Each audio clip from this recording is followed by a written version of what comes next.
Public প্রক্রিয়াকরণ বিধিমালা ২০২৫ ২৮শে September ২০২৫ জারি হয়েছে। তো এই নতুন বিধিমালা আসার পরে একটা প্রশ্ন খুব প্রাসঙ্গিক, সেটা হচ্ছে যে আগের বিধিমালা যেটা পিপিআর ২০০৮ আর নতুন বিধিমালা পিপিআর ২০২৫ এর কখন কোনটি আসলে আমরা ব্যবহার করব। তো এই বিষয়ে আমি একটা বিস্তারিত আলোচনা কিছুদিন আগেই ইউটিউবে করেছি।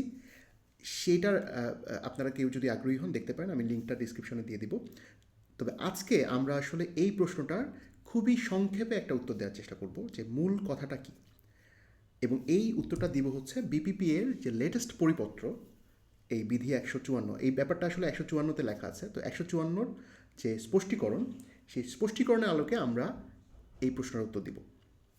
তো আমরা এই স্পষ্টীকরণের একটু চেহারাটা দেখি। আজকে আমরা এটা পড়বো না, আমরা শুধু দেখব যে এই পাবলিক প্রক্রিয়াকরণ বিধিমালা ২০২৫-এর বিধি ১৫৪তে যে কথাটা বলা আছে এর প্রয়োগ সম্পর্কে একটা স্পষ্টীকরণ দিয়েছে। তো স্পষ্টীকরণে মোট 4টা পয়েন্ট ছিল, ক, খ এবং গ, ঘ।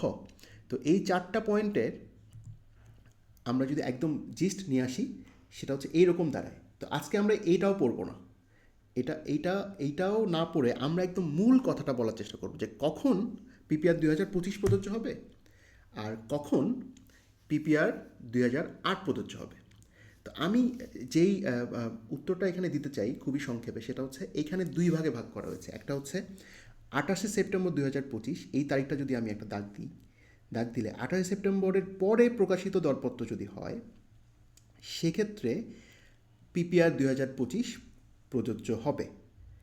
আর ২৮ সেপ্টেম্বরের আগে অর্থাৎ ২৭ সেপ্টেম্বর থেকে তার পূর্বে যদি প্রকাশিত দরপত্র হয়, তাহলেও আমি চেষ্টা করব পিপিআর ২০২৫ প্রয়োগ করতে। যদি সম্ভব না হয় তাহলে আমি পিপিআর ২০০৮ প্রয়োগ করব। এইটাই হচ্ছে আমার মূল কথা। তো এইখানে এই পয়েন্টটা একটু ব্যাখ্যা করা দরকার, সম্ভব না হবে কখন। তো 3টা ক্ষেত্র আমি আলাদা করে দেখাচ্ছি। একটা হচ্ছে যে আমি ২৭ সেপ্টেম্বরের আগে দরপত্র আহ্বান করেছি, মূল্যায়ন বাকি আছে এখনও, মানে ২৮ সেপ্টেম্বরের পরে এটার মূল্যায়নটা এখনও শেষ হয়নি। যদি এমন হয় তাহলে মূল্যায়ন বাকি থাকলে সেটা আসলে পিপিআর ২০০৮ মেনেই হবে। তাহলে মূল্যায়ন শেষ হয়ে গেল, আর পরবর্তী ধাপগুলোতে কোটা প্রযোজ্য হবে পিপিআর ২০২৫। পিপিআর ২০২৫ সর্বোচ্চ প্রায়োরিটি পাবে আসলে। আর আরেকটা ক্ষেত্র যেটা থাকতে পারে সেটা হচ্ছে আমার পুরনো কোনো চুক্তি যেটা পিপিআর ২০০৮-এর আওতায় সম্পাদিত, সেই চুক্তিতে যদি ওই চুক্তির দলিলে সাংঘর্ষিক সুস্পষ্ট শর্ত থাকে, মানে পিপিআর ২০২৫-এর সাথে সাংঘর্ষিক সুস্পষ্ট শর্ত, সেই ক্ষেত্রে ওই সাংঘর্ষিক শর্তটাই প্রযোজ্য হবে। যেহেতু চুক্তি দলিল প্রথমেই প্রযোজ্য হয় চুক্তি বাস্তবায়নের ক্ষেত্রে, ওই যদি সাংঘর্ষিক সুস্পষ্ট শর্ত থাকে সেক্ষেত্রে সাংঘর্ষিক সুস্পষ্ট শর্তই প্রযোজ্য হবে। আর অন্য সকল ক্ষেত্রে, মানে যেখানে আসলে সুস্পষ্ট শর্ত না, যেখানে আসলে অস্পষ্ট যেগুলি ইমপ্লয়েড টার্মসগুলোর ক্ষেত্রে পিপিআর ২০২৫ প্রযোজ্য হবে। আর আরেকটা একদম লাস্ট যেটা, সেটা হচ্ছে পুরনো চুক্তির ক্ষেত্রে যদি আমি ইতিমধ্যেই বিভিন্ন অনুমোদন নিয়ে ফেলি, যে অনুমোদনের সীমাটা আসলে পিপিআর ২০০০ বর্ণিত যে অনুমোদনের সীমা সেখান থেকে বেশি হয়ে গেছে, তো এরকম যদি হয়ে যায় যে আমি আর ২০২৫ প্রয়োগ করতে পারছি না, কারণ ইতিমধ্যেই আমি ২০২৫-এর বর্ণিত সীমা অতিক্রম করে ফেলছি। কোন ক্ষেত্রে হতে পারে এটা? আসলে যে সকল ক্ষেত্রে পিপিআর ২০২৫-এ অনুমোদনের সীমা কমানো হয়েছে। তো এরকম কয়েকটা ক্ষেত্র আছে। একটা হচ্ছে আমরা বলতে পারি যে ভ্যারিয়েশনের যে সীমাটা আগে ছিল ১৫% পর্যন্ত মূল অনুমোদনকারী কর্তৃপক্ষ অনুমোদন দিতে পারতো, সেটা এখন করেছে ১০%। আবার সর্বোচ্চ সীমা ছিল আগে, ভ্যারিয়েশনের সর্বোচ্চ সীমা ছিল আগে ৫০%, সেটা এখন করেছে ৩০%।